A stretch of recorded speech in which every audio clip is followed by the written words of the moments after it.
Church, we're going to worship with this very beautiful song that was written many years ago by our worship team during the SARS outbreak. Right now, as you lift your hands in His presence, trust in Him. Amen. Trust that His perfect love will never fail you. Yes, Lord. We're going to lift our anthem of faith, 'cause you are faithful, Jesus. And we will say of you that you are our refuge, our fortress, our God. In you we will trust. I will dwell in the secret place of the Most High. I will stay in the shadow of your wings. For Lord, you are my refuge, my tower of strength. My hope is in you. Secure I stand. You will deliver me. Your truth will be my shield. Jesus, you cover me. In your love no fear prevails.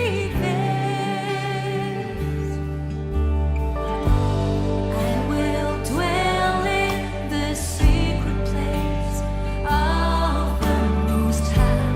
I will stay in the shadow of your wings. For Lord, you are my refuge, my tower of strength. My hope is in you. Secure I stand. You will deliver. You will deliver me. Your truth will be my shield. Jesus, you cover me. In your love no fear prevails. You will deliver. You will deliver me. Your truth will be my shield. Jesus, you cover me. In your love no fear prevails. No evil, no terror, no arrow, no plague shall ever come near me. For you are my safety, my hiding place. Jesus, I trust in you. Just declaring no evil, no evil, no terror, no arrow, no plague shall ever come near me. For you are my faithful God. For you are my safety, my hiding place. Jesus, I trust in you. I trust. Yes, Lord, because I'm his, because I'm fierce to you, Lord. We will trust. We will trust. Jesus, our refuge and tower. Just sing it right now. For Lord, you are my refuge, my tower of strength. My hope is in you. Secure I stand. For Lord, you are my refuge, my tower of strength. My hope is in you. Secure I stand. You will deliver me. Your truth will be my shield. Jesus, you cover me. In your love no fear prevails.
Glória a Deus, glória a Deus, glória a Deus.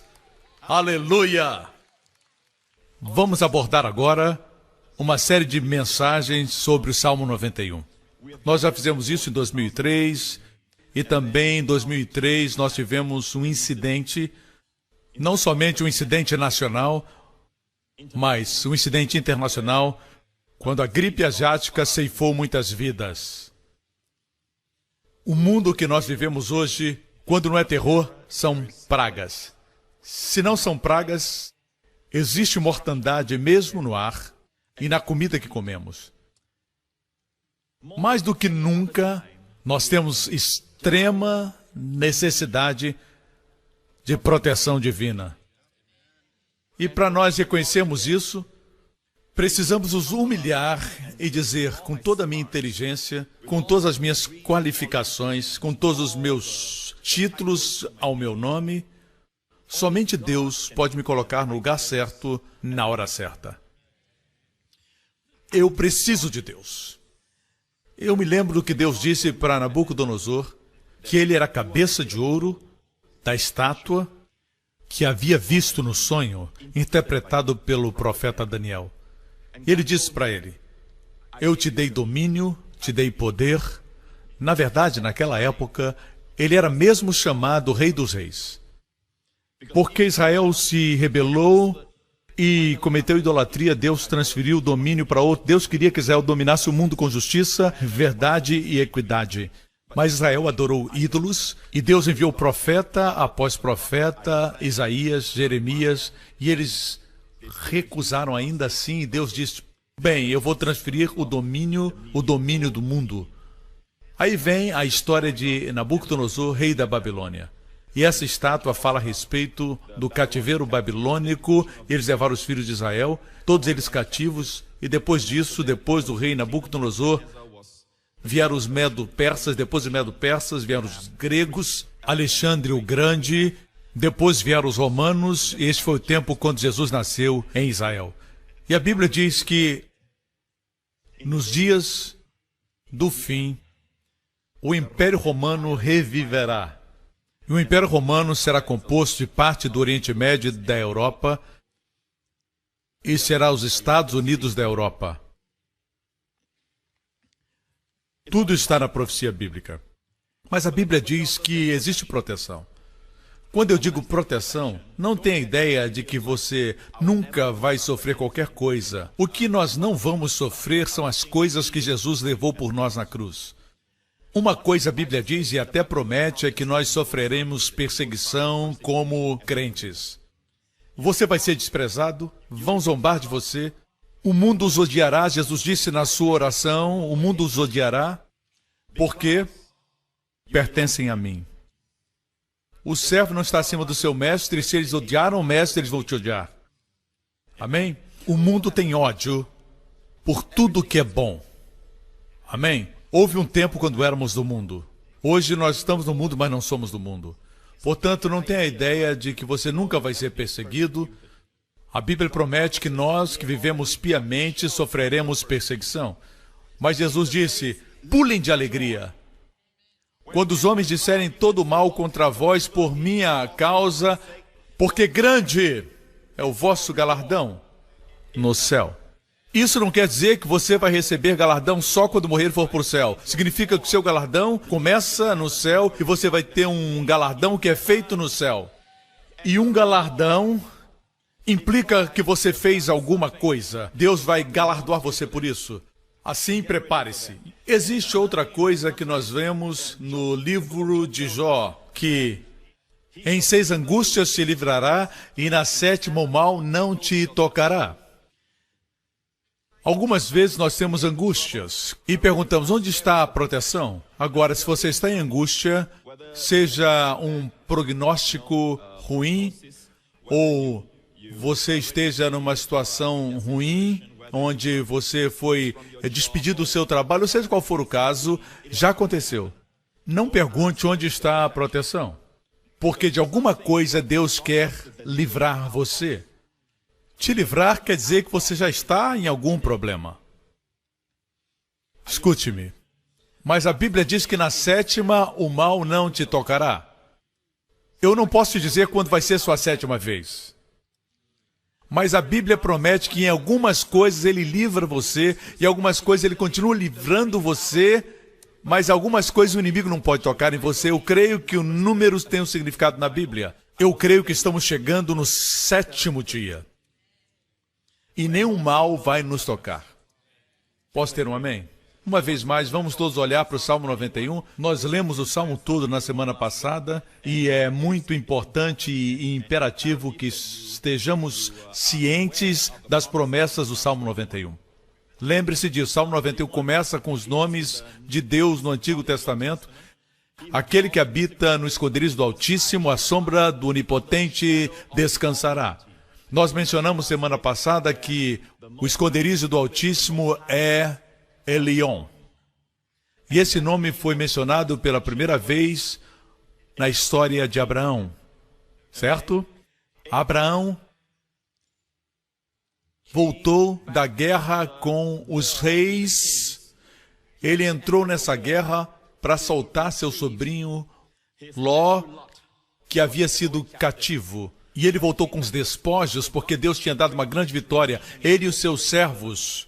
E quem o encontrou? Essa pessoa chamada Melquisedeque, que mais tarde a Bíblia diz que é nosso Senhor Jesus Cristo. Ele não tinha pai nem mãe, não pais terrenos, e não tinha princípio nem fim, amém? Como filho de Deus. Alguém pode dizer que ele não é uma aparição pré-encarnada e é uma pessoa real. Seja qual for o caso, a Bíblia diz que esse Melquisedeque não tinha paz, não tinha início nem fim, e ele é o nosso Senhor Jesus Cristo. Deus disse a Jesus que ele era um sacerdote eterno segundo a ordem de Melquisedeque. Existe uma diferença entre o sacerdócio levítico, que somente Israel conhecia. Israel não conhecia o sacerdócio de Melquisedeque. No sacerdócio levítico, quando você obedecia, Deus te abençoava. Quando você guardava a lei, Deus a abençoava. Se você obedecia, tinha bênçãos, se você não obedecia, tinha maldição. Quando Melquisedeque apareceu para Abraão, a sua primeira palavra foi... A primeira palavra desse sacerdote rei, porque Melquisedeque quer dizer sacerdote rei. Certo? Literalmente rei de justiça. E ele era sacerdote, assim ele é rei sacerdote. E sua primeira palavra foi bendito. Bracá. Bendito seja Abraão do Deus Altíssimo. E bendito Deus Altíssimo. Ele abençoou Abraão, o crente, e depois abençoou Deus. E não existe nenhuma maldição. Assim, quando o Pai disse para Jesus, depois da sua ascensão, tu és sacerdote eterno, segundo a ordem de Melquisedeque, significava bênçãos e nenhuma maldição. Posso ter um amém? A Bíblia diz que Abraão respondeu, na verdade, deixe-me dizer que Melquisedeque, nas suas mãos, tinha pão e vinho. Ele trouxe o pão e o vinho. E por que isso é importante? Porque essa é a primeira vez que Elion aparece. Bendito seja Abraão, do Deus Altíssimo, de El Elion. Todas as vezes que qualquer coisa é mencionada pela primeira vez na Bíblia, isso é muito importante, muito mais o nome de Deus. Assim, a primeira vez que Elion é mencionado tem a ver com a Santa Ceia, com reis sacerdotes do Novo Testamento, com Abraão, um crente na fé. Isso é redundante, crente na fé, mas se você é crente, você tem fé, amém? O que estou dizendo é que todos nós somos do novo concerto. E então... ele trouxe pão e vinho, a ceia do Senhor. Isso é saúde. Então Abraão respondeu com o dízimo. Isso é riqueza. Ninguém mandou ele dizimar. Isso foi 400 anos antes dos mandamentos terem sido dados e dos outros mandamentos que também incluem o dízimo na lei. Mas esse episódio aconteceu antes da lei, mas ele conhecia o dízimo. Isso tem a ver com o nome El Elion. O que estou dizendo é que o esconderijo do Altíssimo, o Senhor me disse, vejamos o próximo versículo, a sombra do Onipotente, a palavra aqui é Shaddai. E Shaddai foi mencionado pela primeira vez para Abraão também, quando ele tinha 99 anos.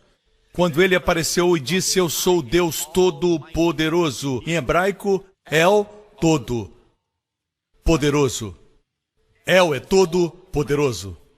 Todo-Poderoso, que aqui é Shaddai. Amém? Todo-Poderoso Deus, aquele que supre tudo, aquele que dá tudo, aquele que tem todos os recursos, amém? El Shaddai, quando ele tinha 99 anos, E essa é a razão porque Deus apareceu para ele finalmente como El Shaddai. Depois de 13 anos, ele tentou produzir resultados pela lei, por Agar. Abraão sabia que Deus era poderoso, mas não sabia que ele era todo-poderoso. Deus esperou até que ele não pudesse mais produzir. Quanto a gerar filhos, então Deus disse, você conhece o poderoso, agora você vai conhecer o todo-poderoso. A primeira menção é na vida de Abraão. Assim o Senhor me disse que a primeira menção do Altíssimo e a primeira menção do Shaddai, e Deus disse o que está no meio. Assim, a primeira vez que o Elion é mencionado, nós temos Gênesis 14. Então, 15, 16. No 17, Deus aparece como Todo-Poderoso El Shaddai. E Deus diz, descubra o que acontece nesses 2 capítulos, você saberá onde é o esconderijo do Altíssimo. Aquele que habita no esconderijo do Altíssimo, El Elion, descansará à sombra do Onipotente, Shaddai. Assim aqui está a sombra. E nós vimos na semana passada que o primeiro capítulo 15 fala a respeito da justiça pela fé. Olhe para as estrelas, Deus diz, veja se pode contar a história. E ele creu no Evangelho, e o mesmo Evangelho que nós cremos, e o Senhor imputou isso como justiça. Assim, esse foi o capítulo 15. No capítulo 16 é a história de Agar. Amém? Lembra da história de Agar? Ela é uma figura do concerto do Monte Sinai. Em outras palavras, depois de ser justificado pela fé, lide com Agar. Não existe como a sua serva ser aquela que cria o seu filho. Sua esposa deve ser aquela que cria o seu filho. Nós não precisamos que a lei crie o nosso filho. O menino precisa de uma mamãe. Nós não precisamos que a serva cuide do marido. Posso ter um amém? Assim, igreja, muitos crentes ficam estagnados no capítulo 15. Eles não chegam ao El Shaddai ainda. Agora existe uma discussão muito grande a respeito da lei que foi resolvida no Conselho de Jerusalém, em Atos 15. Foi resolvido há 2000 anos atrás e alguém quer reabrir o caso e as pessoas perguntam, nós estamos ainda sob a lei? Leia o livro de Gálatas. Amém? Assim, aqui estamos nós. Foi só para recapitular o que nós aprendemos. Hoje nós vamos mais adiante. Eu direi do Senhor, o Senhor aqui é Javé. Nós falamos em Javé na semana passada. Ele é meu refúgio, a minha fortaleza, o meu Elohim. Ele é meu Elohim e nele eu confiarei. Eu confiarei, batak, confiar. Verso 3. Porque ele te livrará do laço do passarinheiro. Muito interessante. Laço do passarinheiro é uma armadilha para o passarinho. E nós somos comparados a passarinhos. Na verdade, a analogia e a comparação com pássaros é usada muito nesse salmo de proteção. Deus diz, te livrarei, Deus vai nos livrar de todo laço que o inimigo coloque diante de nós. Posso ter um amém? É por isso que se alguma coisa é atraente por ela mesma, ou se alguma coisa é muito bonita, você não precisa de um laço. Você precisa de uma armadilha quando você quer distrair alguém para que essa pessoa não veja que existe alguma coisa que vai cair sobre ela e prendê-la, como um laço. Você entende? Assim o diabo está aí para prender. Por isso temos que ter compaixão das pessoas que foram laçadas. Não queremos ferir quem já está ferido. Somos cristãos. Quando alguém cai em pecado, tem gente que diz, você está ferido? Um problema a menos. Não, eles foram pegos na armadilha. Você lembra quando era você? Temos que ter compaixão com aqueles que foram presos pelo laço do passarinheiro. Assim, ele te livrará. Ele te livrará da peste perniciosa. Perniciosa, calamidade perigosa. Não viva a vida com medo. O inimigo quer que você ponha o seu foco naquilo que é mal. Veja, milhares e milhares de aviões aterrissaram bem ontem. E hoje mais milhares e milhares vão aterrissar bem, sem problemas. Mas quando alguma coisa acontece, o inimigo quer que você coloque atenção e ele diz, podia ter sido você. Você me escuta? Eu tenho uma palavra para pessoas assim. Você se lembra que no início desse ano eu orei esse salmo sobre você? Por que fiz isso? Todos os anos, quando eu tenho o tema do ano, eu não oro o Salmo 91. Mas quando eu comecei a pregar meu primeiro sermão desse ano, eu orei sobre você o Salmo 91. E eu pedi para você focalizar em Israel. Você se lembra disso? Quando eu proclamei o ano da glória maior. Talvez você diga, pastor, mas Israel sempre teve problemas, mas nunca como agora. Se eu tivesse pedido isso no ano passado, não se aplicaria bem, porque Israel no ano passado teve um ano de relativa paz. O ano antes também foi de paz. O ano antes também foi de paz. Mas eu mencionei pela primeira vez especificamente. Vamos ver esse segmento. Uma outra coisa que eu quero que você saiba é que este ano você deve olhar para Israel. Olhe para Israel como nem outro ano antes. Olhe para Israel. Olhe o que acontecerá em Israel. Coisas grandes. Eu não vejo este ano, e eu não quero desencorajar você, mas eu estou vendo nesse próximo ano um ano com muito caos. Muitos problemas este ano. Vocês sabem que eu prego fé. Correto? Você sabe que não é comum para mim dizer coisas desse tipo, mas eu vi algumas coisas no Espírito. É isso que eu sempre faço, eu gasto tempo com o Senhor para o tema do ano, e quando eu vejo essas coisas, eu tenho que ser honesto e dizer o que eu vi. Mas o Senhor sempre tem a resposta. No final do sermão, 5 de janeiro, eu orei o Salmo 91 sobre você. É tempo de estudarmos o Salmo 91. Deus já nos preparou, Deus já nos disse o que vai acontecer. Precisamos orar por Israel também, porque nem tudo está resolvido e problemas podem surgir de outras frentes. Assim, estamos experimentando tudo isso. Você não está feliz de que existe um esconderijo para tempos como estes? Amém? Vivemos um momento neste mundo quando existem promoções para usar este produto ou aquele produto, mas tudo é dinheiro. Você sabe, esse creme para isso, esse creme para aquilo. Existe uma pessoa que nunca vai querer tirar nada de você para se beneficiar. Ele ama você, repito, ama você e protege você e a sua família. Ele é o único que você pode confiar. Ele não tem estratégia de marketing. Amém? Tudo que ele diz, ele cumpre. Ele não dá promessas vazias. Ele respalda suas promessas. Ele não precisava prometer nada, mas a Bíblia diz que ele promete. Sua palavra é suficiente. E ele é o nosso Deus. Posso ter um amém? Assim vemos aqui que esse Deus quer nos livrar da peste perniciosa. E essas pestes perniciosas estão aí no ar. Veja que o mundo está cheio de pestes como, por exemplo, a gripe asiática, o ebola. Ele te livrará da peste perniciosa. Nós estamos começando a ver as promessas de Deus no Salmo 91.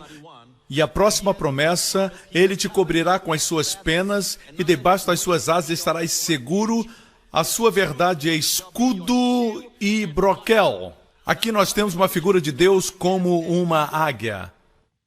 Em muitos outros textos se fala dele como uma águia. Ele cobrirá com as suas penas, debaixo das suas asas estarás seguro. Devemos usar a linguagem das Escrituras. Quando a Bíblia diz que Deus quer ser águia para proteção, devemos perguntar por quê? Por quê? Por que uma águia?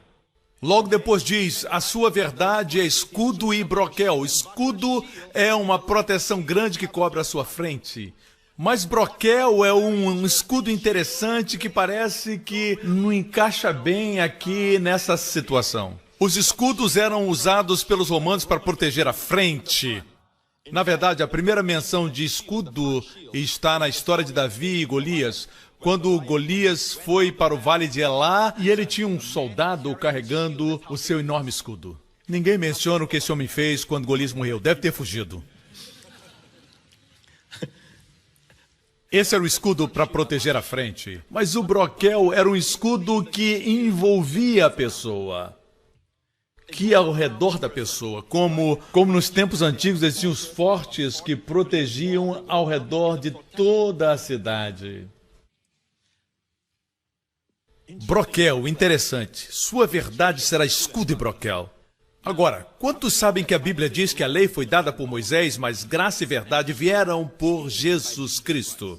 É por isso que precisamos viver as promessas de Salmo 91. Você não pode estar sob a lei, porque todos os nomes de Deus, nos primeiros versículos, Elion, El Shaddai, foram promessas a Abraão. E Abraão não vivia debaixo da lei.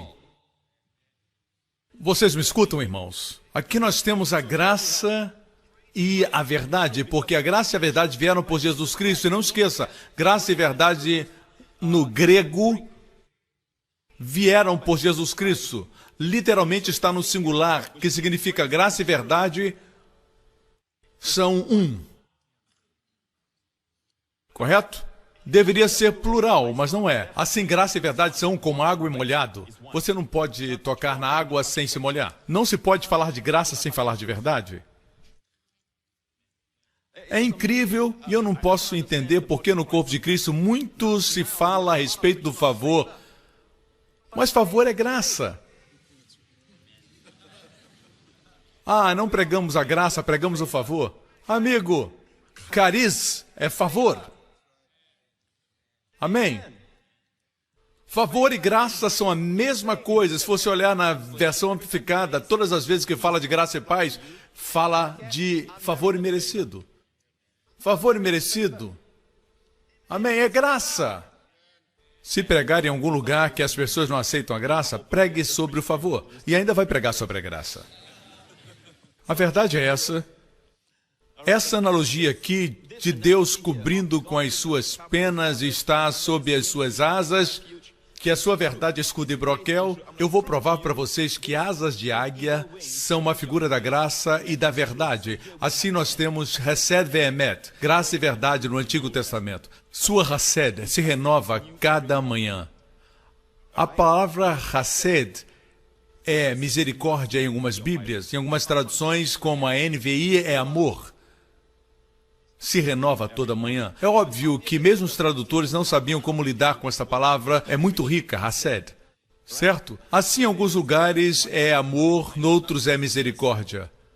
Mas em Israel, hoje, existe o Novo Testamento em hebraico. Eu examinei o Novo Testamento e perguntei ao meu amigo para abrir em João 1,17, onde diz que a lei foi dada por Moisés e graça veio por Jesus. Eu olhei e eu conheço um pouquinho e eu vi que é Hesed ve'emet. A mesma Hesed que vem das misericórdias que se renovam todas as manhãs. Davi disse, sua Hesed é melhor do que a vida. Que Hesed veio por Jesus Cristo e é a verdadeira Hesed. Eu disse, é a verdadeira Hesed. Ok? Amém? Aqui, uma vez mais, nós temos Hesed ve'emet. E como eu sei? Porque a palavra penas é em hebraico. E sobre suas asas é kanaf. Kanaf é interessante, porque no último capítulo, no livro de Malaquias, diz que aqueles que temem o meu nome, sobre eles brilhará o sol da justiça e trará salvação debaixo das suas asas. Asas é kanaf, literalmente. Hoje os rabinos dizem que o manto da oração é o kanaf, as asas. Não esqueça que Jesus disse que eles alargam as franjas das suas vestes, mas eles não têm poder. Não compre um manto de oração, porque não existe poder nisso. E é isso que significava quando aquela mulher veio a Jesus e o tocou, porque ela sabia que o Messias é o Filho da Justiça, e quando a justiça fosse pregada, revelaria o Filho, e então as pessoas seriam curadas e receberiam. Assim, Evrá é penas, Kanaf é asas. Nós temos uma referência em que os dois estão presentes, Deuteronômio 32. Em Deuteronômio 32, temos o Cântico de Moisés. Moisés ia passar para estar com o Senhor. Israel entraria, depois da sua peregrinação, entraria na terra prometida através do rio Jordão. E Deus disse para Moisés, vou te dar um cântico, eu quero que o povo cante essa canção. Nos dias que virão e nas gerações de gerações, e se alguma coisa acontecer com eles, eles cantarão essa canção e vão se lembrar de mim. Era um cântico para Israel. E parte da letra diz isso, como a águia desperta o seu ninho, se move sobre os seus filhos, estende as suas asas. Asas aqui é kanaf. Toma-os e os leva sobre as suas asas, ou penas, que é Evrá. Aqui nós temos duas referências em um versículo. Aqui está falando de como Deus os tirou do Egito. Os tirou com asas de águia. Quando preparava esta mensagem, o Senhor me disse para dizer a vocês que Ele ainda nos carrega em asas de águia, quando eles voam. Não tem como falar em voar com asas de águia, com a mãe águia, certo? No chão somente. Não existe águia assim. Não tenha medo de voar. A promessa aqui é que você voará e não morrerá, em Salmos 91. Ok? E aqui, se isso não é o suficiente, está falando a respeito da história de Israel, como começou. Versículo seguinte diz que o Senhor os tirou e não havia com eles Deus estranho. E no 13 diz que Ele os fez cavalgar sobre as alturas da terra. Você sabe o que é cavalgar? Naquela época se cavalgava sobre um cavalo, mas cavalgar nas alturas, eu creio que aqui existe uma profecia escondida. E Moisés, durante o tempo de Moisés não existiam aviões, mas no nosso tempo sim, Deus promete que o seu povo vai voar nas alturas da terra. E voar é um prazer que nós temos, que mesmo Salomão, se vivesse hoje, ele diria: eu não sou o homem mais rico, vocês são. Se Salomão visse a sua máquina de lavar, se ele visse a sua televisão a cores, se ouvisse o seu som, Salomão olharia para o seu iPod, para o seu iPad, para o seu tablet, ele diria: eu desisto. Eu não sou mais rico, me sinto pobre, eu não conheço essas coisas que eu vejo, mas você vê isso e muitas vezes você as menospreza. E você diz: não, eu quero coisas maiores. Você sempre quer alguma coisa maior, mais forte. Mas às vezes temos que parar e chegar à conclusão que se nós transferíssemos você para o tempo de Salomão, onde tudo era muito elaborado, muito grande, mas eles não tinham nem água encanada. O que você precisa para ser feliz? Amém? Eu não estou falando com vocês. Eu estou falando com Singapura. Parem de reclamar. Comece a viver, comece a aproveitar a vida. Aleluia. Estou falando com o mundo. Amém? Em algum momento temos que parar de reclamar dos nossos filhos e começar a curti-los. Corrigi-los, sim. Mas corrigi-los é como retirar dinheiro do banco. Para cada retirada na máquina, você tem menos e menos. Deposite mais. Depósito é bom. Depósito é curti-los mais. Dizendo boas palavras, os encorajando. E quando chega a hora de retirar, nós retiramos como pais. Não é tão difícil. Você não fica sem crédito. Correto? Este é um lindo cântico. Veja isso. Eu vou provar para você que as asas de águia são a graça. Em Êxodo 19... Êxodo 19, você sabe que Êxodo 19 vem antes de Êxodo 20? Que revelação! Em Êxodo 20 encontramos os 10 mandamentos. É aí que encontramos os 10 mandamentos. Amém? Onde você encontra os 10 mandamentos? Agora, Êxodo 19, Deus os trouxe, eles vieram do Egito algumas semanas antes, e Deus os trouxe para o Monte Sinai, e Deus os disse... Correto? Deus chamou Moisés da montanha e Deus disse: é isso que dirás aos filhos de Israel. Vós tendes visto o que fiz aos egípcios, como vos levei sobre asas de águia e vos trouxe a mim. Deus queria que eles continuassem na aliança com Abraão. Deus os trouxe não porque eles eram bons, mas porque Ele é bom. Deus não abriu o mar vermelho porque eles eram fiéis, mas porque Ele era fiel. Eles murmuravam em todo o caminho, cada lugar eles reclamavam. Deus não os trouxe e nem adocicou as águas amargas de Mara porque eles eram obedientes, mas porque Deus estava mantendo a aliança com Abraão, que era incondicional. E agora Deus diz: continue nessa aliança, a graça os trouxe até aqui, graça os levará para o lar.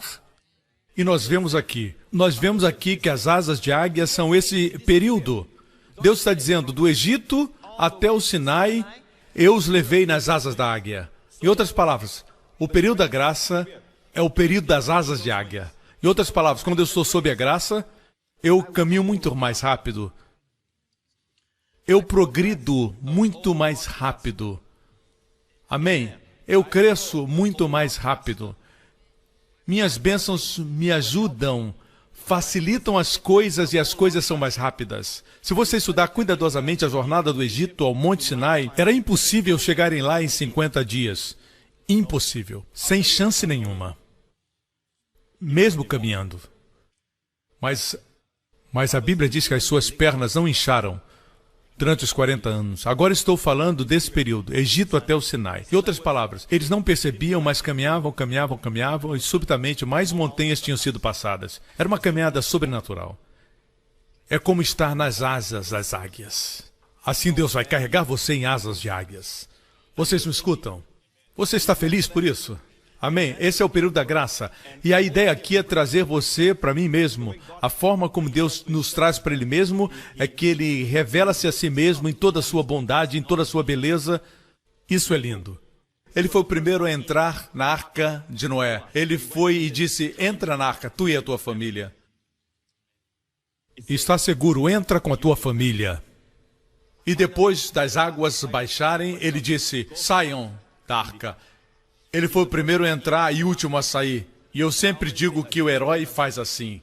Ele é o primeiro a entrar e o último a sair, tendo certeza que estão todos seguros. Isso foi literalmente o que aconteceu quando os filhos de Israel deixaram o Egito. Tudo isso aconteceu antes do Sinai. O Mar Vermelho se abriu antes do Sinai. As águas de Mara foram adocicadas antes do Sinai. O maná caiu antes do Sinai. A água saiu da rocha em Refidim a primeira vez antes do Sinai. A batalha contra os amalequitas e seus inimigos foi outra história. Mas Deus os deu a vitória. Esse é o período de pura graça. Quando os inimigos vieram contra eles, seja através de um desastre natural ou outra forma, Deus lhes dava uma provisão. Você acha que eles eram perfeitos? De forma alguma. Eles reclamavam, eles estavam murmurando o tempo todo. Murmurar é pecado. Mas Deus disse, eu os levei asas de águias contra todos os seus inimigos, contra toda falta, todas as necessidades. Não é Deus bom? Mas deixe-me dizer que o Espírito de pura graça está conosco agora permanentemente. A Bíblia diz que a lei veio em Romanos capítulo 5, a lei veio para que a ofensa abundasse. Estude a palavra, a lei veio, literalmente para Sugon.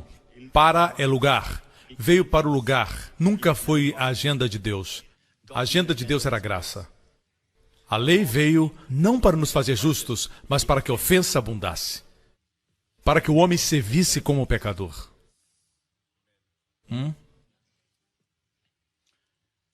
Dessa forma, esse é o momento das asas de águias. Finalmente, eles disseram, eles se orgulharam. Kol asher diber Adonai na'aseh. Tudo que o Senhor falar nós faremos. Isso aconteceu antes de Deus lhes dar a lei. Nem sequer ouviram os mandamentos e disseram tudo nós faremos. Bang! E aí veio o bezerro de ouro. Saindo do Egito, não desejavam o bezerro de ouro, mas tinham todo ouro. Cruzaram o Mar Vermelho e não desejavam bezerro, mas tinham todo ouro. Depois das águas amargas de Mara, eles ainda tinham ouro, mas não tinham um bezerro. Como apareceu então esse bezerro de ouro? Eles se colocaram debaixo da lei. E isso tem acontecido no mundo inteiro. Essa é a minha maior preocupação. Estou dizendo para as pessoas que a força do pecado é a lei. Graça é o poder para a santidade.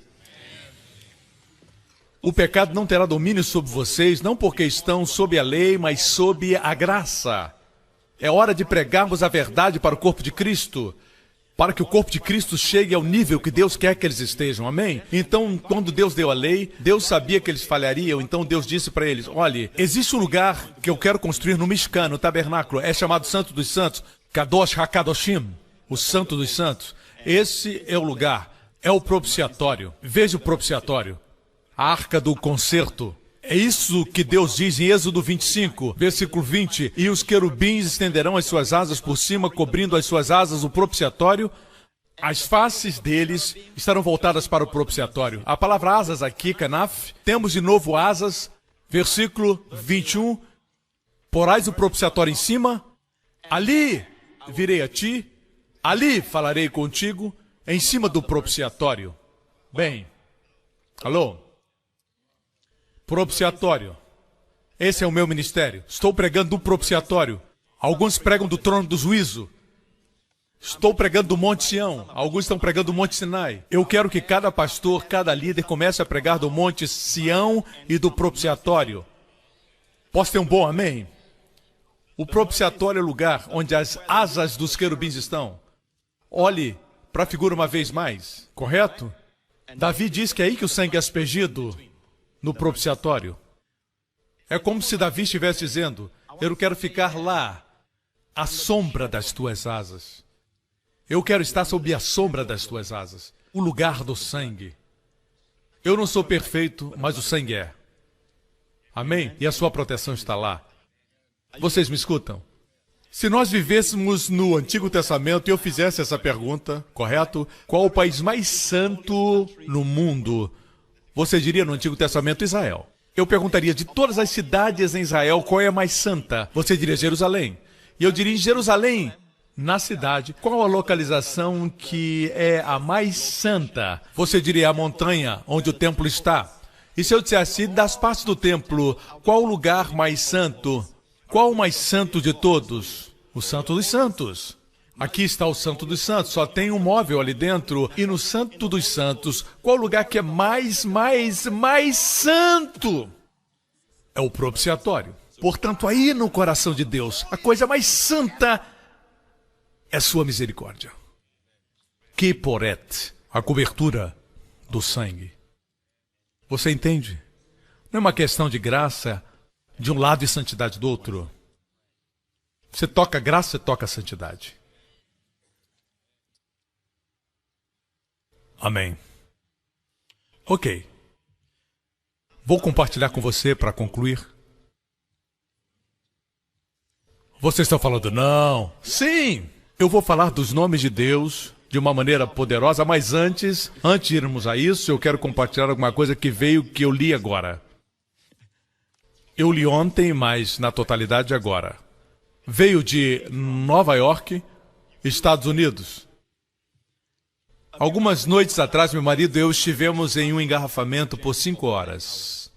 Não podíamos mover o carro, não sabíamos o que tinha acontecido. Colocamos um sermão do pastor Joseph Prince, intitulado O Esconderijo, onde encontramos proteção em longa vida. Depois descobrimos que o acidente tinha acontecido 5 segundos à frente de nós. 5 segundos.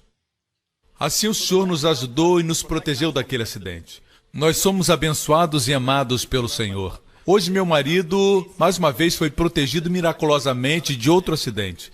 Parece que o motorista teve um ataque cardíaco e desmaiou. Isso provocou um engavetamento e todos os carros na frente e atrás tiveram os motoristas levados para o hospital. Apesar de tudo, meu marido está completamente são. Apesar de ele ser um excelente motorista, ele sabe que não pode receber o crédito. Tudo aconteceu tão rápido que ele não podia reagir. Na verdade, cremos que foi o Senhor que o protegeu uma vez mais, porque naquela manhã ele estava lendo o devocional pelo pastor Prince, que citava referências bíblicas do Salmo 91, que diz, Ele te cobrirá com as suas penas e debaixo das suas asas estarás seguro. Você conhece o versículo. Verdadeiramente não existe lugar mais seguro no universo do que sob as asas do Salvador. Que bendita certeza nós temos em saber que mesmo que exista destruição ao nosso redor, sempre existe um refúgio e um conforto no Senhor, e Ele é a paz e a proteção e o suprimento. Essa senhora não sabia que eu ia pregar nessa série. Ela nem sabia que o seu testemunho seria usado para falar do Salmo 91. Eu contei semana passada a respeito da irmã que estava no hotel Ritz, em Jakarta. É ali que eu estaria. Eu sempre prego lá na igreja em Jakarta e sempre me colocam no hotel Ritz-Carlton, em Jakarta.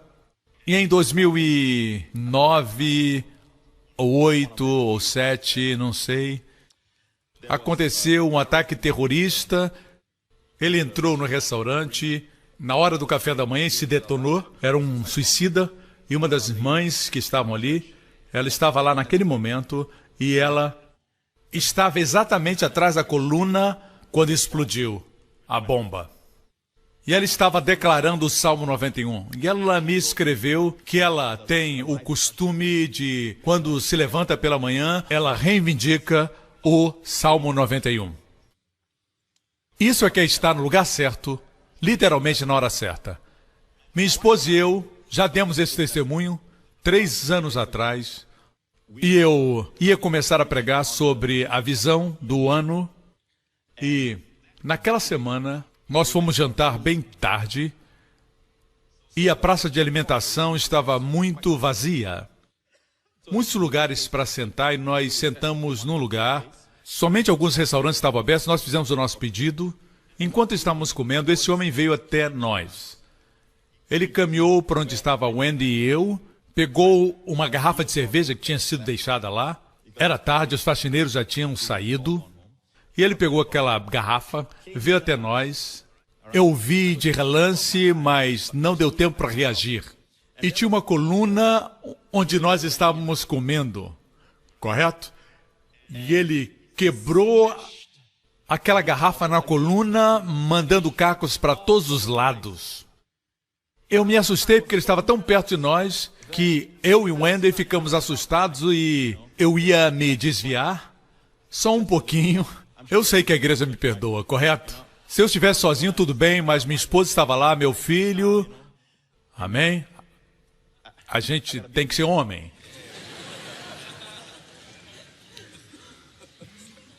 Às vezes tem que brigar para ser um homem. Não. Eu não estou mandando você brigar, só estou dizendo que eu quase briguei. Vocês não são religiosos. Na verdade, eu fiquei de pé, certo? E o sujeito olhou para mim, caminhou rapidamente e eu não pude pegá-lo. Cacos para todos os lados, eu pensei que o Wendy tinha sido atingido ou eu tinha sido atingido. Eu não percebi por causa da adrenalina. Eu estava tentando ir atrás dele, mas estava preocupado com ela.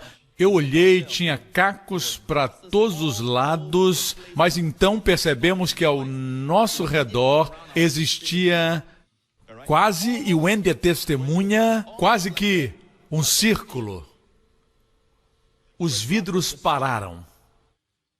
Como se existisse um círculo, dizendo, daqui não passa. E talvez você se lembre que eu compartilhei o tema do ano 3 anos atrás. Esse foi um dos testemunhos. Às vezes as pessoas dizem assim, eu sou um motorista cuidadoso, pastor. Não põe sua confiança nisso. Você pode ser cuidadoso, mas tem bêbados. Tem motoristas adolescentes, gente que corre muito. Não é sua culpa. Eu disse, não é sua culpa. Tem coisas que acontecem que não são sua culpa. Você acha que eu pegaria um vidro e quebraria para ver se Deus ainda me protege? Isso é tolice. Você entende? Não use minha mensagem para fazer estupidez. A Bíblia diz que quando Jesus era um bebê, ele estava sob uma ameaça, os pais obedeceram o sonho. O sonho dizia, leve o bebê para o Egito. Assim eles trouxeram Jesus para Alexandria, no Egito. Eu creio que foi Alexandria. Assim foi lá que eles ficaram até que Herodes morreu. Isso é sabedoria. Eu acredito que o Senhor protegeria o menino Jesus. Mas isso é sabedoria para não chamar atenção. É sabedoria, no momento certo, distanciar-se de problemas. Você não pode colocar sua mão dentro de um balde de cobras e dizer, pegarão serpentes.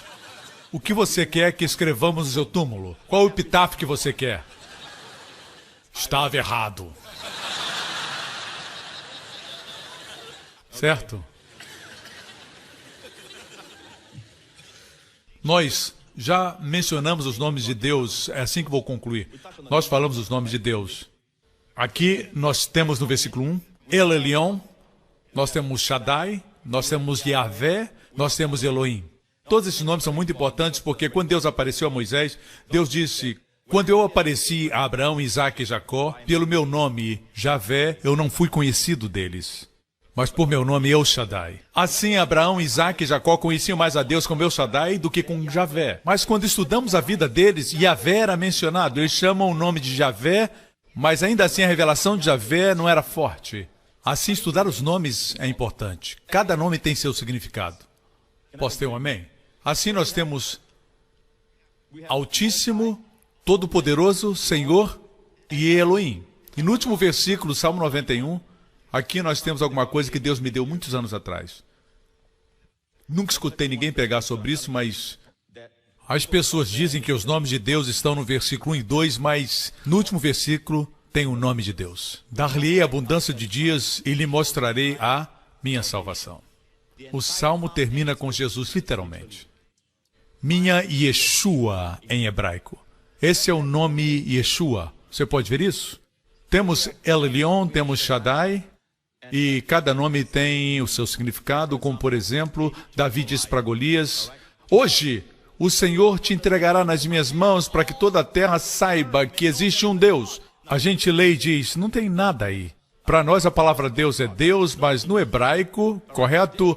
Hoje, Yahvé, o Deus do concerto, entregará você nas minhas mãos para que toda a terra saiba que existe um Elohim em Israel. Existia uma mão de proteção sobre eles, apesar de não conhecerem Deus mais. De certa forma, não era o seu povo, eram pelo concerto, mas não o conheciam. A história de Esther é assim. O nome de Deus não é mencionado na história de Esther, nenhuma vez. O nome de Deus não é mencionado na história. Mas ele trabalhava por detrás das cenas. Deus não podia se apresentar, porque eles viviam no período de Lo-Amim, não eram seu povo. Por causa da idolatria, eles foram levados cativos. A história acontece na Pérsia, que hoje é o Irã.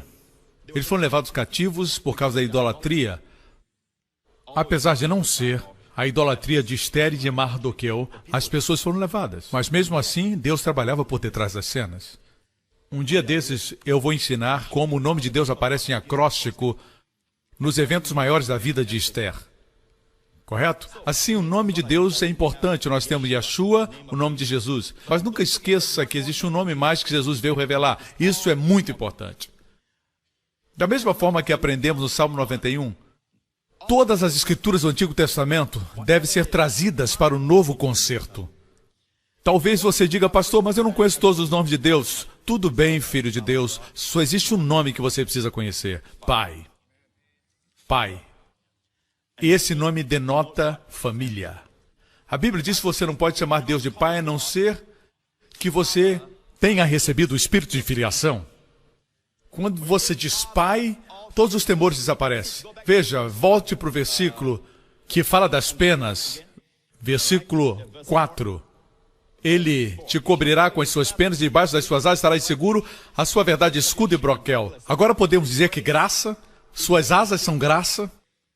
Toda a dispensação da graça e verdade. Assim nós dizemos, Haser Vehemet. Agora, como ele pode dizer, aquele que habita no esconderijo do Altíssimo, a sombra do Onipotente descansará? Vem aqui, irmão. Fique de pé aqui. Agora você está debaixo da minha sombra. Agora está debaixo da sombra. Antes estava debaixo do cuspe. Agora está sob minha sombra. Veja, porque você veio para perto. Ele veio para perto. Obrigado. O versículo 4 diz, ele te cobrirá com as suas penas. Estar sob as suas penas significa o quê? Proximidade. Você não pode pegar o Salmo 91 e dizer, eu reivindico essa promessa, eu reivindico essa promessa. Isso não é o que Deus quer que você se aproxime dele. Não diga, vou recitar 5 vezes, 5 vezes é o número da graça. Agora, o Senhor está obrigado a me proteger. Algo acontece, você fica com raiva. Não é assim que isso acontece. Não, isso fala de relacionamento. Fala de habitar sob a sombra. Fala de estar sob as asas, sob as penas. Jesus chorou sobre Jerusalém e ele disse assim em Mateus, ó Jerusalém, Jerusalém, que matas os profetas e apedrejas aos que te foram enviados. Quantas vezes eu quis juntar os seus filhinhos como a galinha junta os seus pintainhos sob as minhas asas, mas vocês não quiseram. A vossa casa ficará deserta. Não diz aqui que foi ele que a fez deserta. Deus não fez a casa deserta. Eles deixaram a casa deserta. Porque eu vos digo que desde agora não me vereis mais até que digais bendito que vem em nome do Senhor. Hoje em Israel existe um ditado que se fala muito. E Jesus prometeu que quando Israel dissesse bendito é aquele que vem em nome do Senhor, ele retornaria. E em hebraico é Baruch Haba, bendito seja, Bashem Adonai, Baruch haba Bashem Adonai. literalmente, bendito aquele que vem no nome do Senhor. Aqui fala de intimidade. Lembra quando você era pequeno?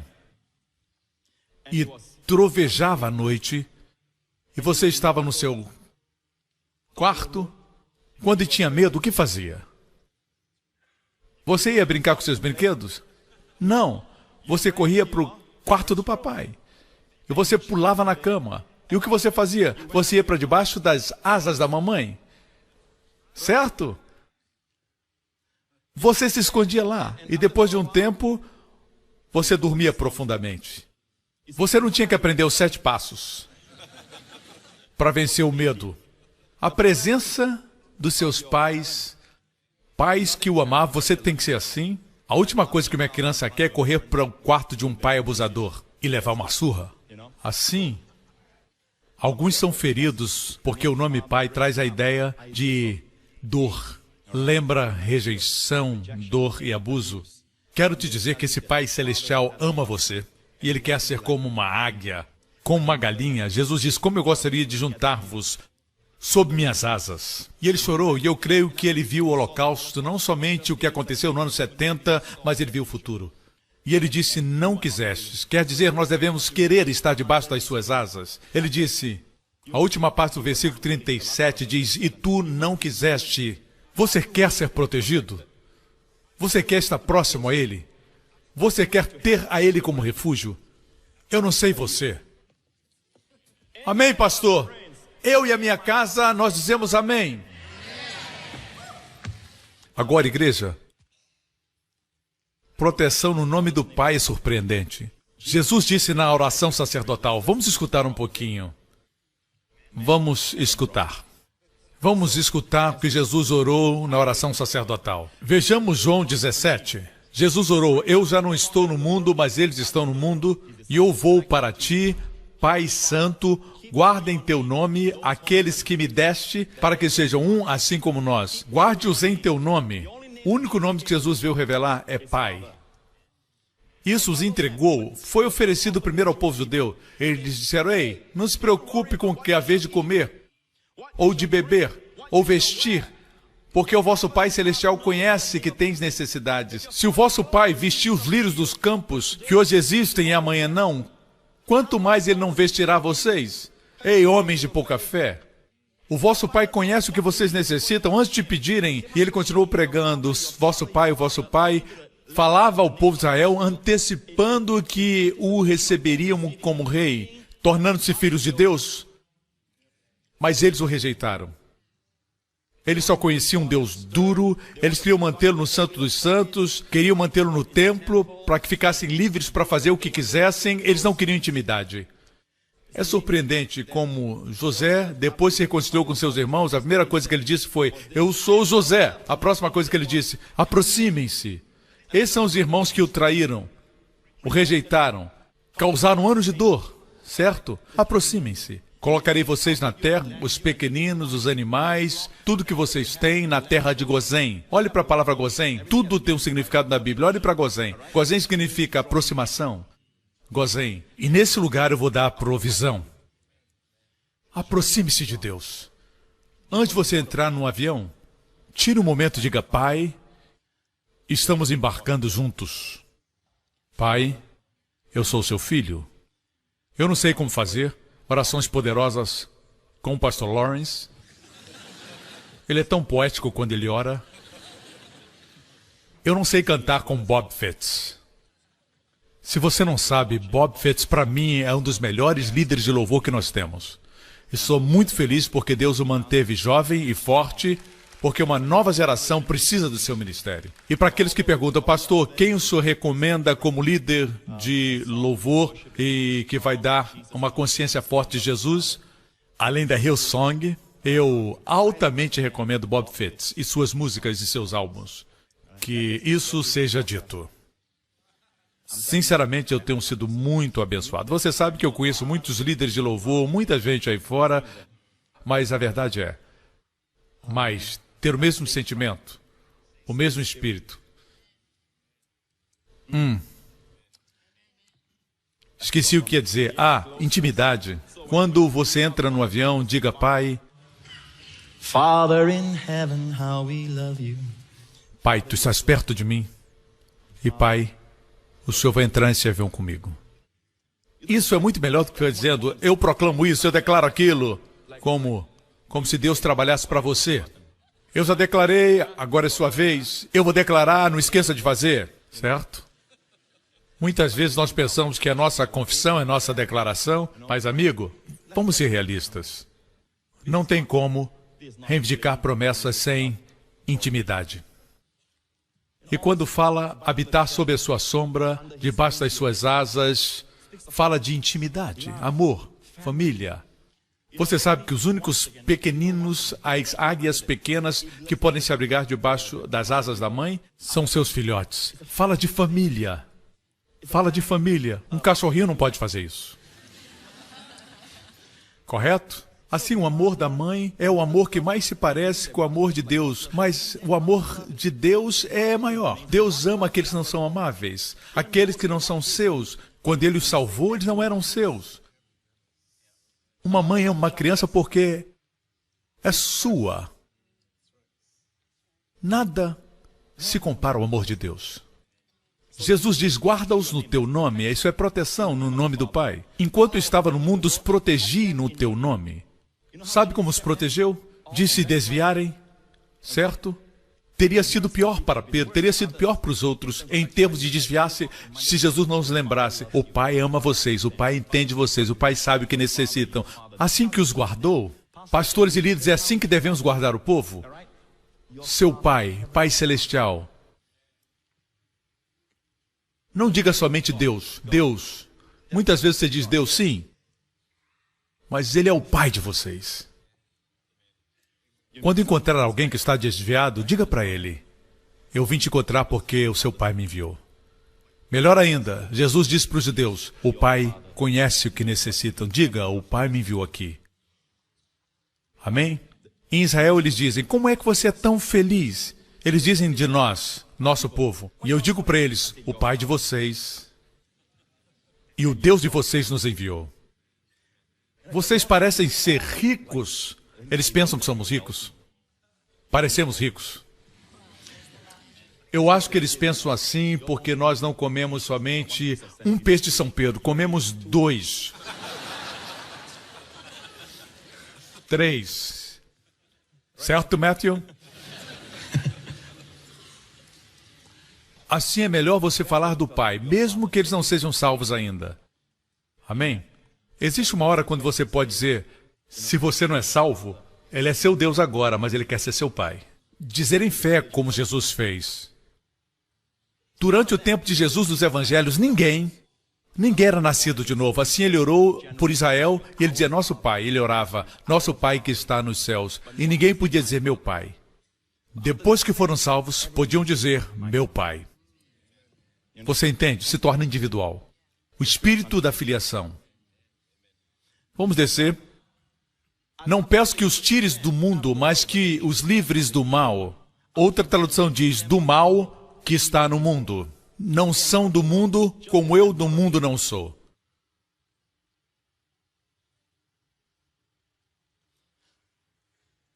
Mas pastor Príncipe, ele orou por seus discípulos. Vamos descer.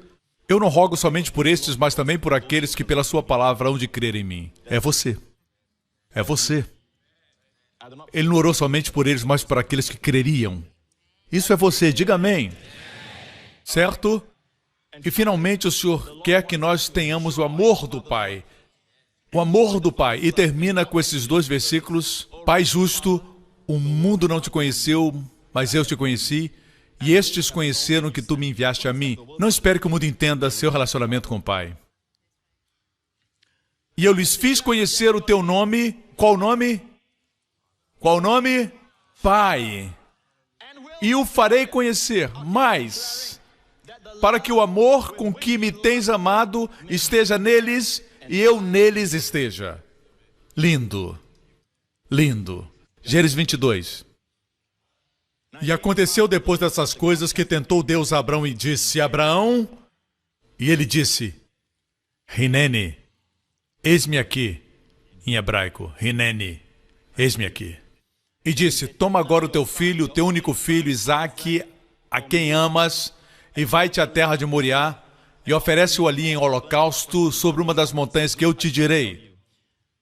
Pega o teu filho, teu único filho, Isaque, a quem amas. Pense bem, Abraão tinha 2 filhos, o outro era Ismael. Por que Deus disse teu único filho? Porque Deus se referia ao seu filho, seu único filho, o filho que amava. Nós sabemos que Deus não queria sacrifício humano.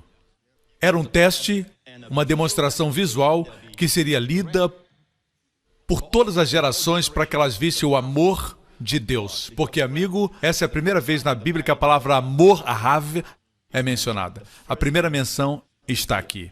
E essa primeira menção fala a respeito do amor do Pai pelo Filho. O amor do Pai pelo Filho. Olha aqui, amigo.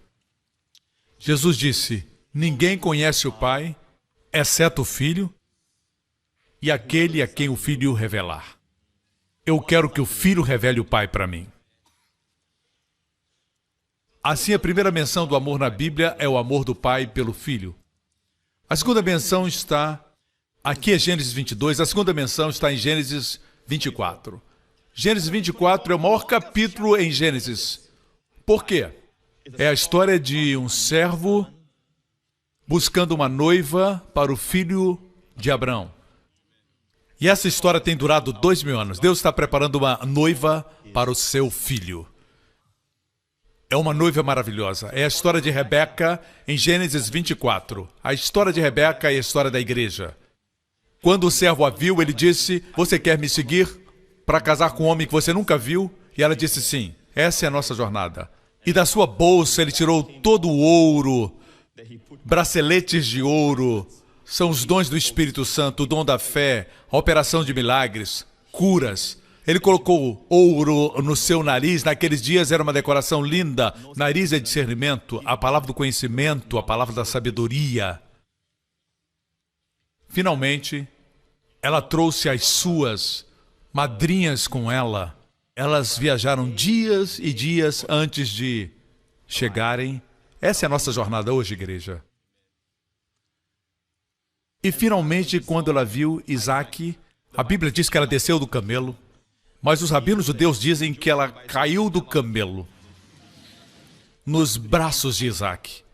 É isso que vai acontecer. A igreja vai ficar maravilhada quando enxergar o noivo. Não haverá mais enfermidade, nem doenças, nem pobreza, nem morte, nem separação, nem velhice, nem tédio e nem dormir mais quando o pastor está pregando. Não vai ter mais, não vai ter mais. Não vai ter mais.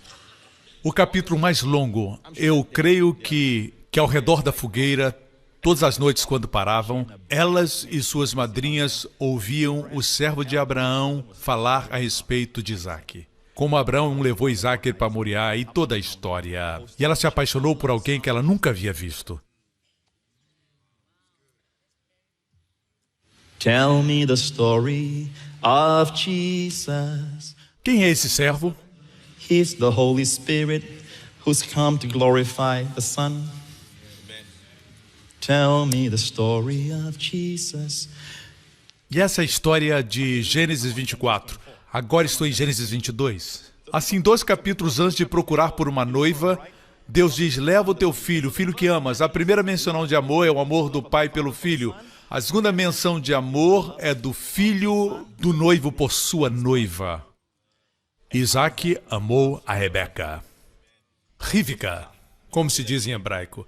Isaac amou a Rebeca. Yitzhak, ahev Rivka, amou Rebeca. Veja a história, você a conhece, eu não vou detalhar. Deus diz, toma o teu filho, teu único filho, o filho que amas. Aqui parece que Deus força a barra.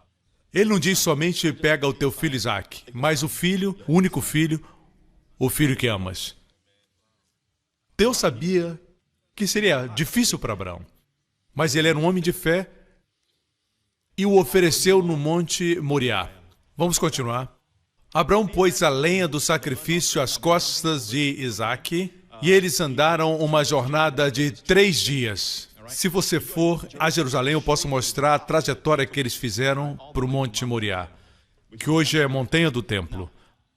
A Bíblia diz que tinham 2 homens que seguiam no jumento com a lenha e Abraão disse, fiquem aqui, eu e o menino vamos adorar. É a primeira menção de adorar em português. Em hebraico, é a segunda vez que aparece. A adoração envolve a cruz. Envolve a redenção. Quando Jesus falou sobre a adoração com a mulher no poço, ele disse a ela que o Pai busca adoradores. O Pai está procurando. O Pai procura por adoradores. É isso que o Filho disse.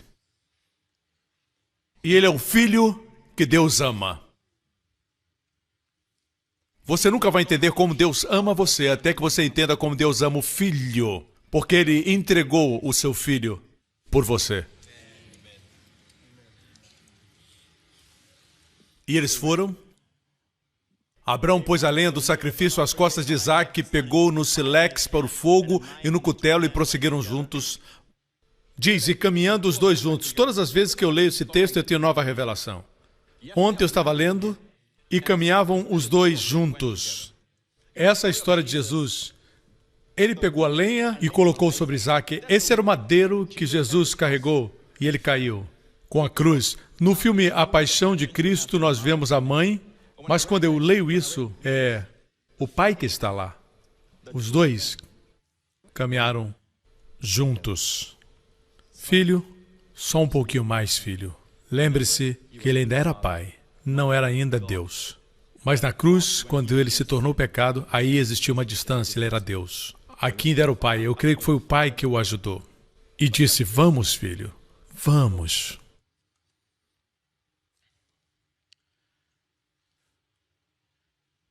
Isaac falou com Abraão, seu pai, e disse, Avi, meu pai, Hineni, Beni, aqui estou, meu filho. Não foi somente Ben, afeição. Seu coração estava cheio. Ele sabia o que iria acontecer com seu filho. E ele disse, Avi, meu pai. E ele disse, Hineni, Beni, aqui estou, meu filho.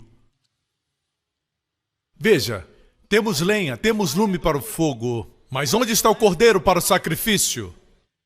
Onde está o cordeiro para o sacrifício? E Abraão respondeu, meu filho, Beni, Deus proverá para si o cordeiro para o sacrifício. Assim caminharam, ambos juntos.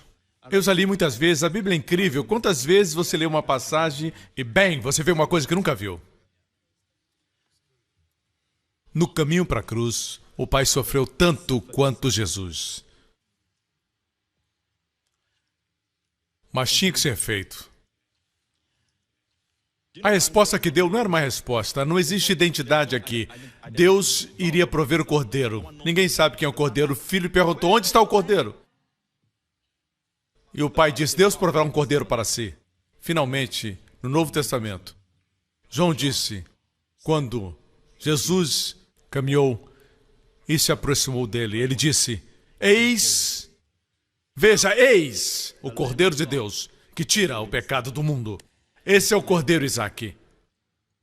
Esse é aquele que você tipifica. Assim caminharam ambos. Imagine o filho carregando a lenha, assim como Jesus carregou a cruz para sua própria execução. Instrumento de morte, o filho carregou a lenha e colocou lá. Deve ter sido difícil para Abraão. Provavelmente ele cobriu os olhos do menino e quando ele ia enfiar a faca, Deus disse, Abraão, Abraão. Ele disse, sim, Senhor, não estendas a tua mão sobre o moço. Agora eu sei que tu temes a Deus, porque não negaste o teu filho, teu único filho. Veja, como nós sabemos que Deus nos ama? Porque Ele não poupou seu filho, seu único filho, por mim, por nós. A única diferença é essa. Deus poupou o filho de Abraão. Deus poupou aquele velho da dor de perder seu filho, mas Deus não poupou seu próprio coração disso. Ninguém saberá quanto custou esse amor. Jesus, no jardim de Getsemane, antecipando o sofrimento, ele suou ali sangue pelo que ia acontecer. Que pensamentos terríveis! O Filho de Deus deve ter tido o Deus Santo, perfeito, 3 vezes santo, pensar que se tornaria pecado por nós, o fez suar gotas de sangue. A ciência médica diz, os capilares estouram com intensa pressão.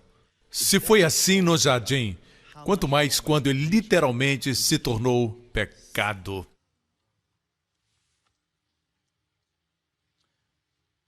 E ele disse, olha para trás de você. E ele olhou, e eis um carneiro atrás dele, travado pelas suas pontas num mato. E Abraão tomou um carneiro e ofereceu em holocausto em lugar do seu filho. Deus poupou Abraão, mas não poupou a si mesmo. Eu estava lendo isso, e eu sempre pensei que a razão por que o cordeiro estava preso, e é verdade, é porque Deus queria uma oferta sem mancha e sem qualquer machucado. Se o carneiro estava preso, e se ele cortasse a sua pele delicada, não seria uma oferta perfeita. Mas estava preso pelos chifres. Mas veja bem, carneiros não são ingênuos. Cordeirinhos, sim. Carneiros, não, são maduros. Ele se prendeu porque quis. Ele se entregou. Eu creio que Jesus não brigou para não ir para a cruz. Quando a cruz foi colocada no solo, ele surpreendeu a todos. Eu não creio que ele foi como ladrão que foi puxado, empurrado. Não, Jesus entregou-se.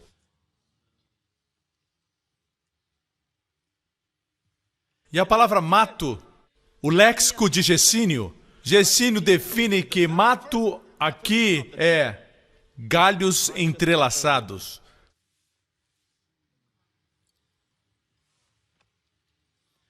Galhos entrelaçados é esse mato.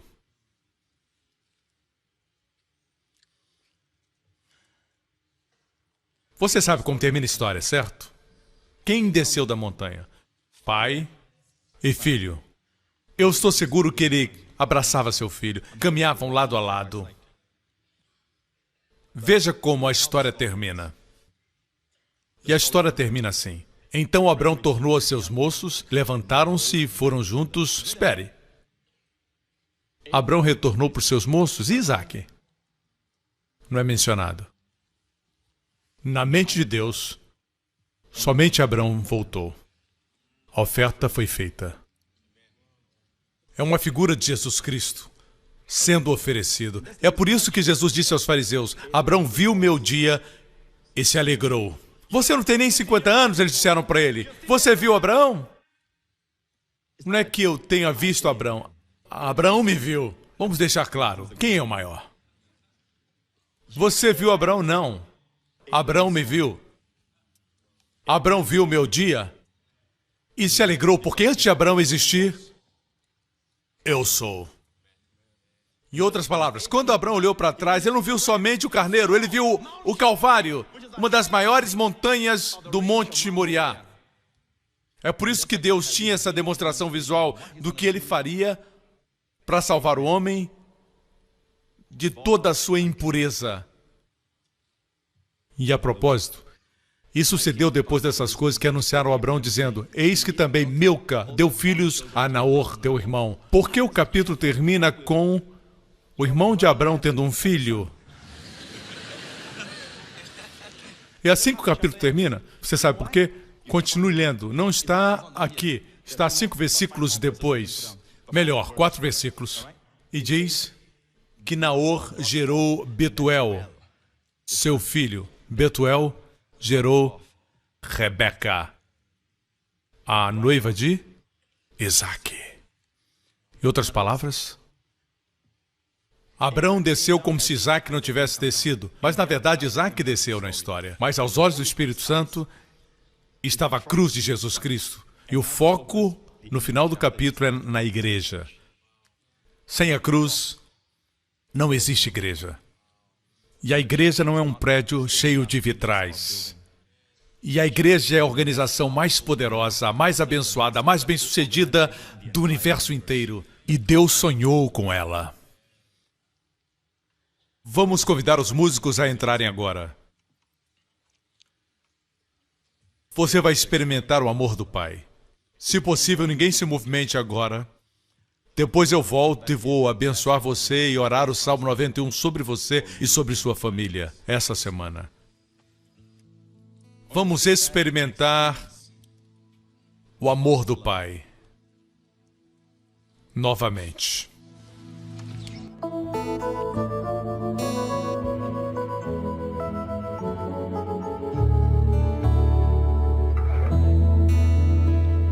Oh, this must be the hardest hill I've ever climbed, for I must sacrifice you, promised son of mine. And so I go to worship with you by my side, and trust a sacrifice He will provide. And though I cherish you, I must now offer you to Him who is the giver of all good things. And though I cherish you, I will now offer you, for surely He will raise you up again.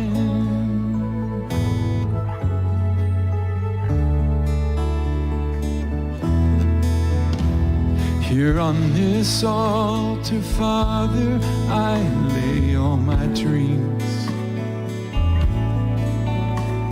and offer back to you this child you've given me. Oh, son, you must believe He's called us to obey, and by His love He'll make a better way. And though I cherish you, I must now offer you to Him who is the giver of every good thing. And though I cherish you, I will now offer you, for surely He will raise you up again. Oh, Abraham, oh, Abraham, now that I know you fear my name, withhold your hand. Oh, Abraham, oh, faithful man,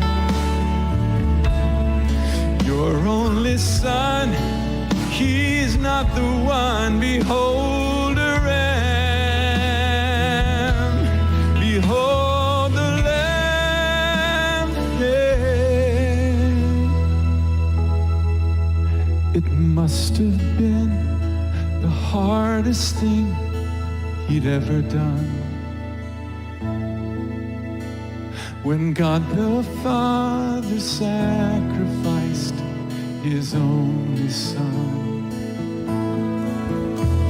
the one that He most cherished, gave His life away. And by His love He made a better way. And so I cherish you, and so I honor you,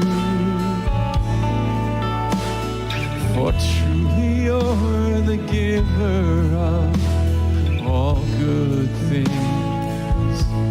And so I cherish you, and so I honor you. Your sacrifice, He's now the King of Kings, Jehovah Jireh,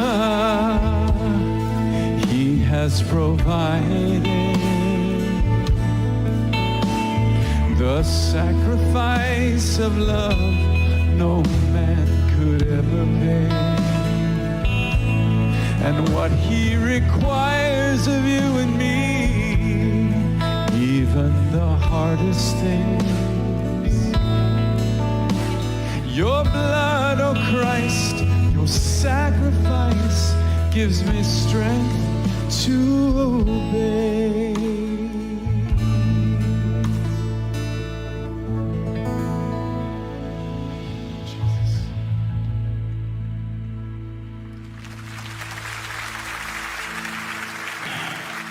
Isso é lindo. Porque Deus amou o mundo de tal maneira. Amou você, que Ele deu o seu Filho unigênito para que todo aquele que nele crer não pereça. Todo aquele inclui todos. Ninguém é deixado de fora. Não importa quanto você tenha se envolvido com o pecado, seu amor te alcança ainda mais. Seu amor é maior do que todos os seus pecados.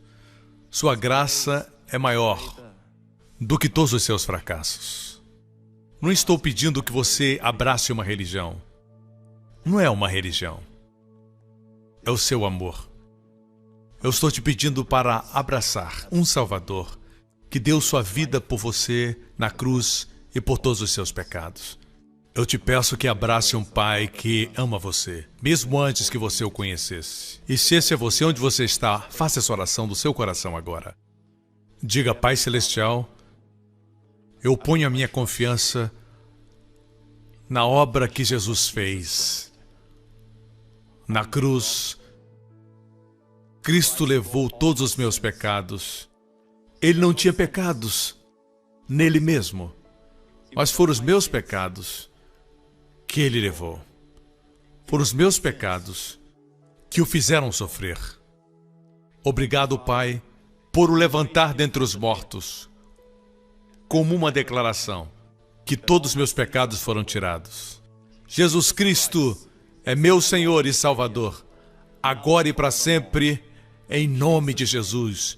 Obrigado, Pai, eu sou salvo, eternamente salvo, grandemente abençoado, altamente favorecido e tão amado. Em nome de Jesus. Amém. Fique de pé agora. Receba o amor do Pai. Amém. Não deixe que as chamas desse amor, o fogo desse amor esfrie. É por isso que estamos declarando o Salmo 91, que não é uma fórmula, é o amor de Deus.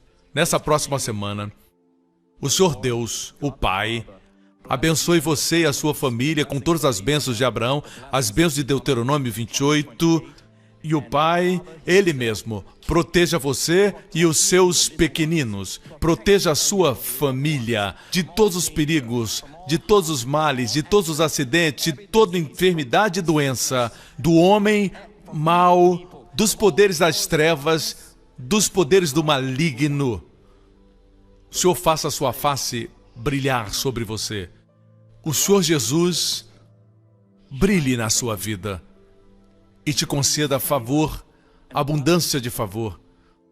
Que o Senhor, o Espírito Santo, levante a sua face sobre você e seus amados durante esta semana e lhe conceda a sua shalom, bem-estar, saúde e plenitude.